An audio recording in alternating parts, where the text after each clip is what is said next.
Au titre du ministère de la Santé, de l'Hygiène publique et de la couverture maladie universelle, en liaison avec les ministères concernés, le Conseil a adopté une communication relative à la participation de la Côte d'Ivoire au sommet Nutrition for Growth les 27 et 28 mars 2025 à Paris.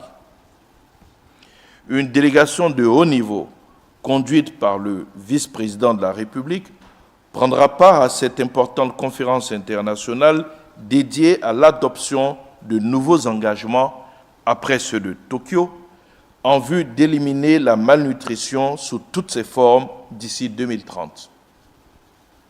Le vice-président co-présidera le sommet aux côtés du président de la République française et du secrétaire général des Nations Unies. En prélude à cette rencontre, le Conseil a validé les engagements qui seront pris par notre pays et enregistrés au Compact Nutrition for Growth de Paris. Au titre du ministère des Eaux et Forêts, en liaison avec les ministères concernés, le Conseil a adopté une communication relative à la situation de la SODEFOR et aux recommandations en vue de sa restructuration.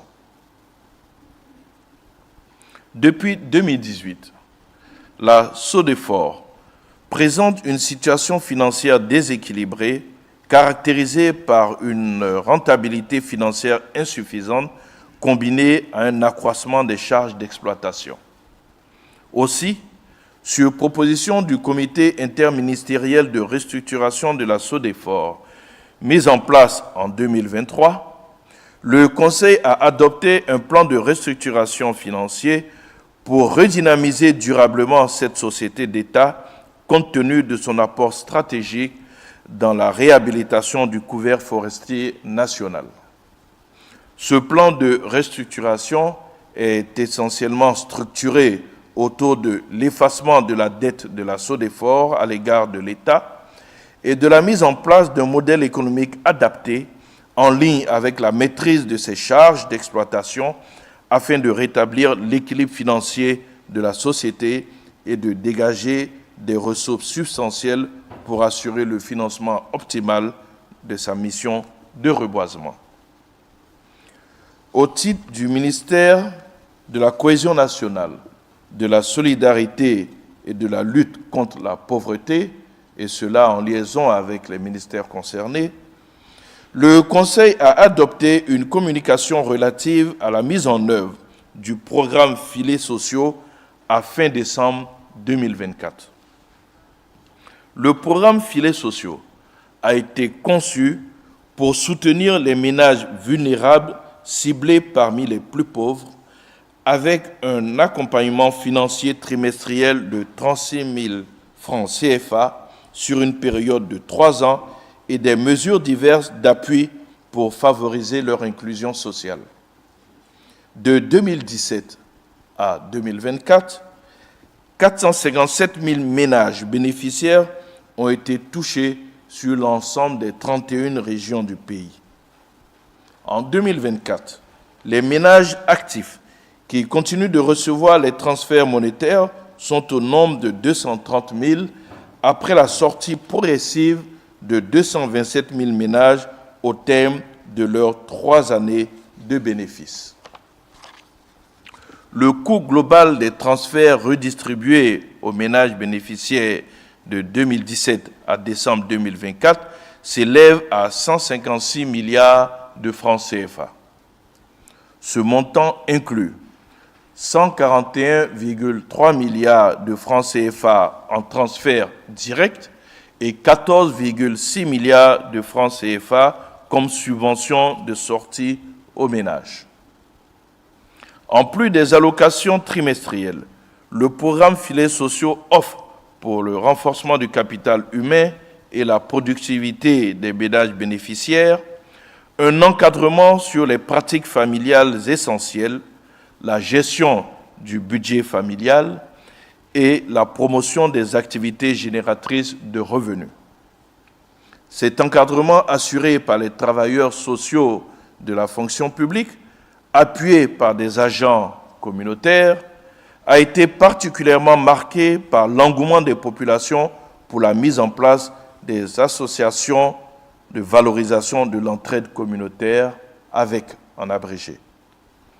Ainsi, 5200 AVEC ont été créés et ont pu mobiliser et redistribuer un montant de 2,7 milliards de francs CFA pour la réalisation d'activités génératrices de revenus suite à 26 499 séances de formation réalisées pour la mise en place des AVEC et pour la création des activités génératrices de revenus entre 2018 et 2024.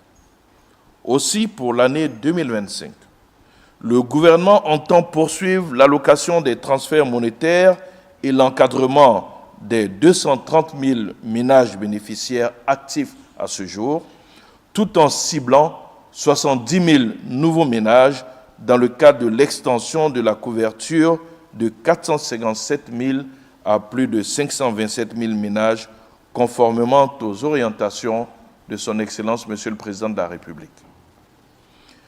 Ce dernier point donc, marque la fin des points qui ont été abordés par ce Conseil et l'ensemble donc des décrets et communications qui ont été adoptés. Nous n'avons pas eu de point de divers et la date du prochain Conseil a été fixée au 9 avril 2025. Je vous remercie pour votre attention et je me tiens à votre disposition pour des questions éventuelles, aussi bien sur le Conseil dans un premier temps et dans un second temps, s'il y en avait éventuellement des questions d'actualité.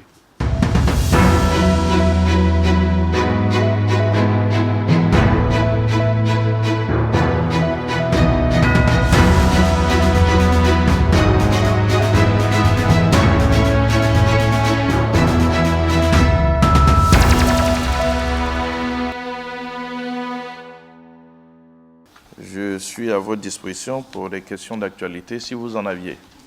Bonjour, Monsieur le ministre. Bonjour. Je suis Venant Sakar, journaliste pour le quotidien L'Inter.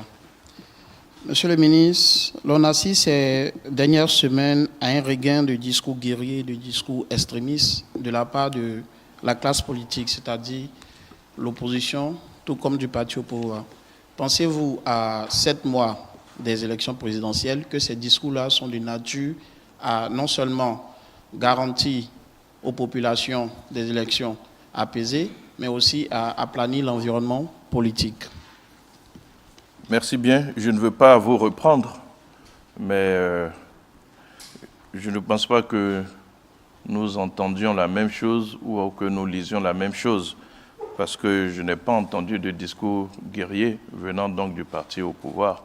Ce que j'entends, c'est des discours de menace d'une certaine opposition qui veut mettre en cause l'organisation des prochaines élections. Donc je veux qu'on soit factuel et qu'on dise les choses comme elles sont.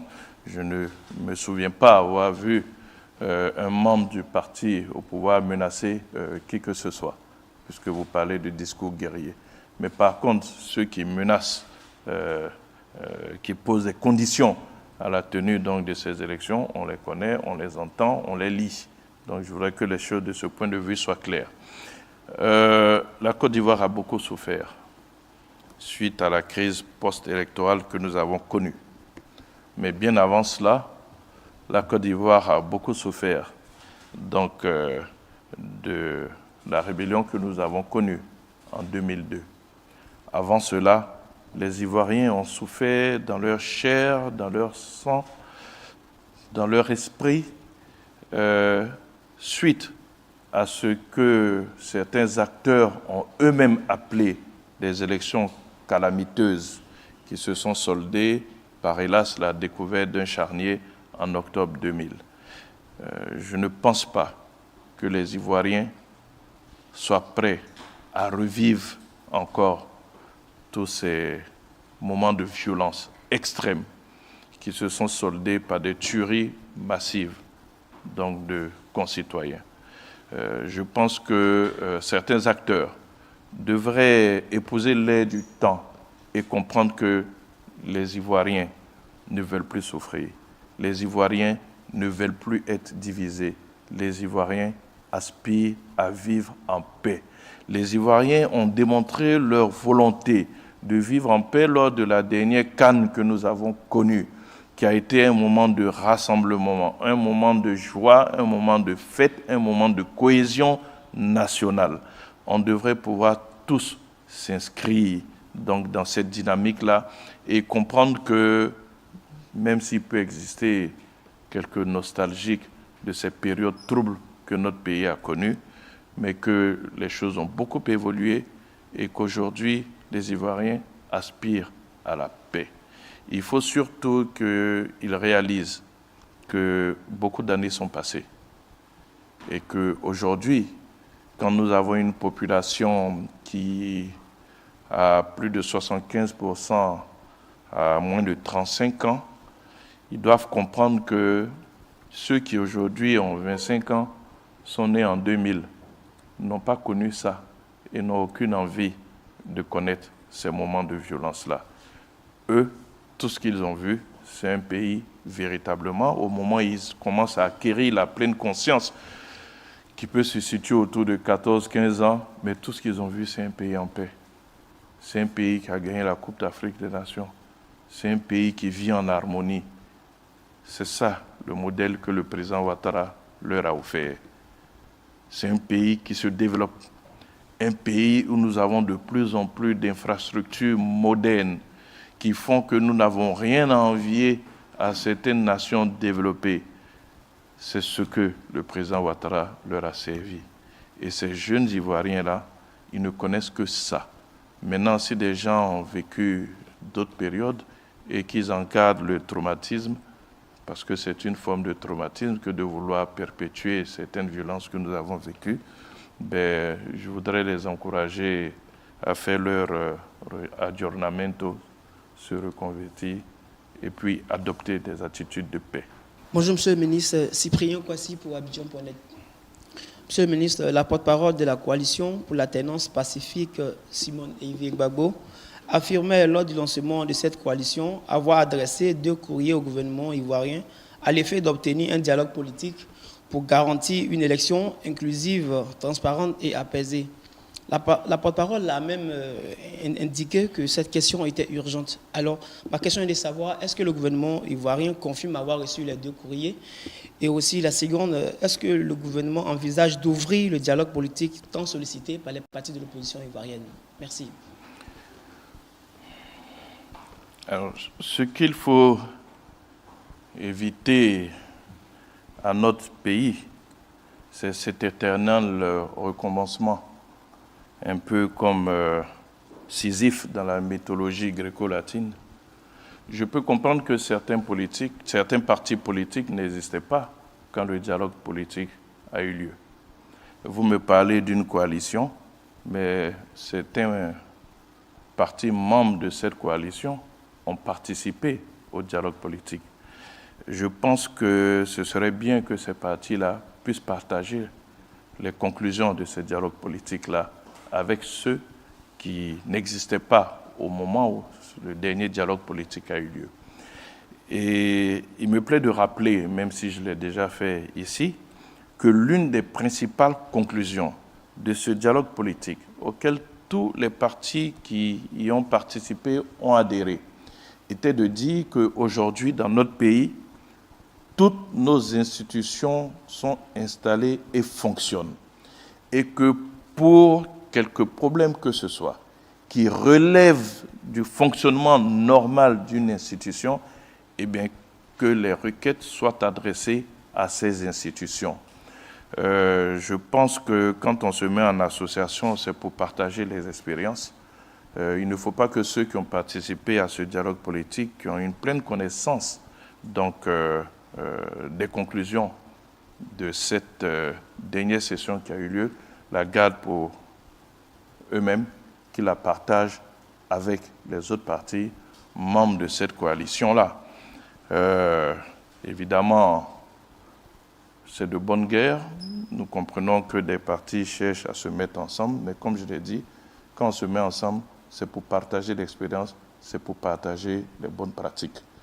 Maintenant, je peux comprendre que certains se sentent un peu à la traîne, parce que dans cette coalition, si vous regardez bien, il y a peut-être un seul parti qui a à la fois des députés, des maires et des présidents de conseil.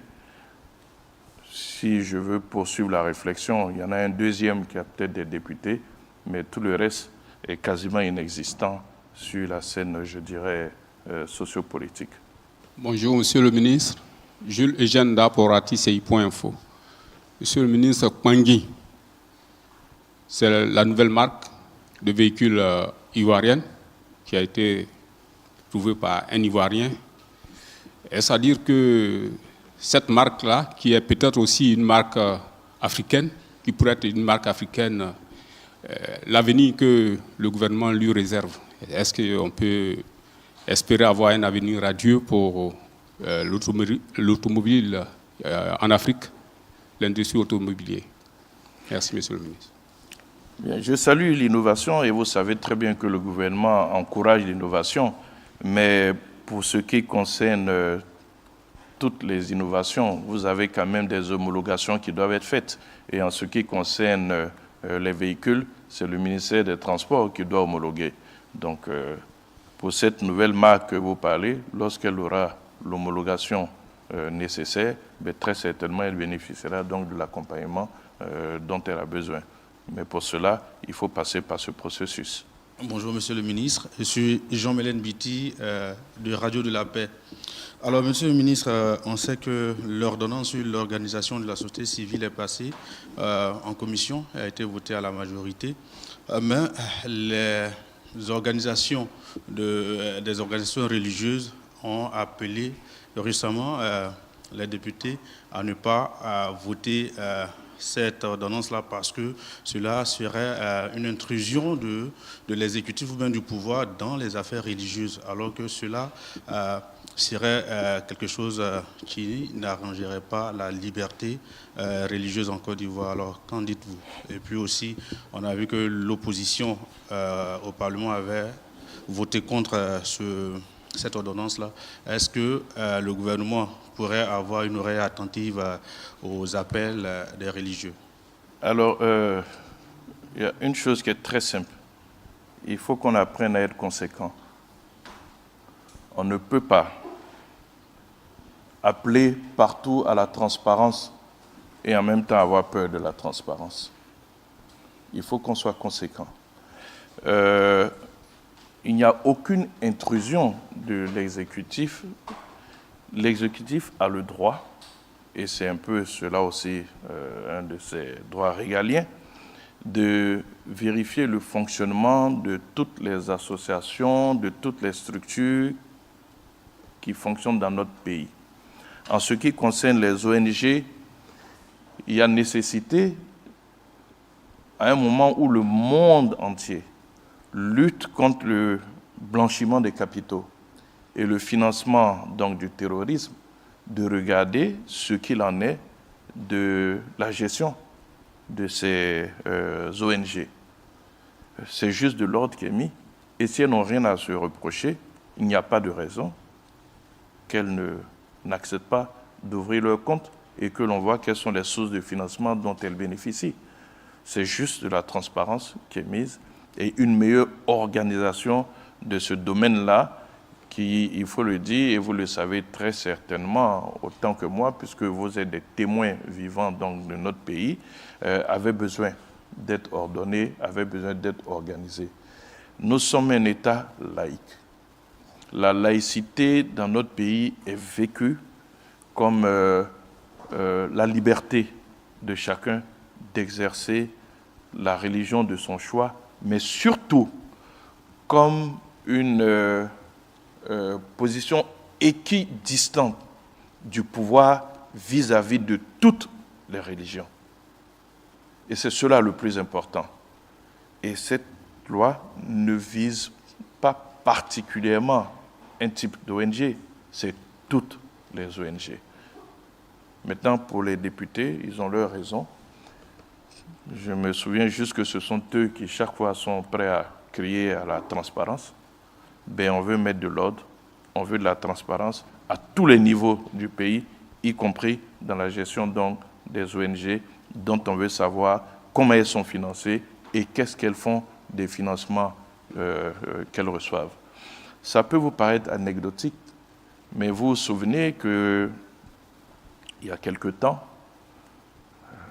une personnalité, je me permets de l'appeler comme ça, puisque c'est comme ça qu'elle se présente, avait été poursuivie pour abus de biens sociaux en France, parce qu'elle avait monté une association dont les ressources avaient plutôt servi à financer elle-même ses propres activités. C'est de l'abus de biens sociaux. Donc, je ne vais pas citer ici donc, des gens, mais vous qui êtes des observateurs avertis donc, de la chose publique, vous savez très bien de quoi je parle. Donc, vous ne pouvez pas créer une association avec un but donné et puis utiliser les ressources de cette association pour financer vous-même votre niveau de vie, payer votre loyer, payer vos déplacements, votre nourriture, etc. C'est tout ça là qui doit être ordonné. Je peux comprendre que ça provoque quelques inquiétudes pour ceux qui abusent justement des ressources des associations, des ONG qu'ils dirigent et dont les fonds sont détournés à des usages personnels, mais où on veut la transparence, où on ne la veut pas. Quand on crie à la transparence, il faut aller jusqu'au bout de sa logique. Je vous remercie pour votre attention.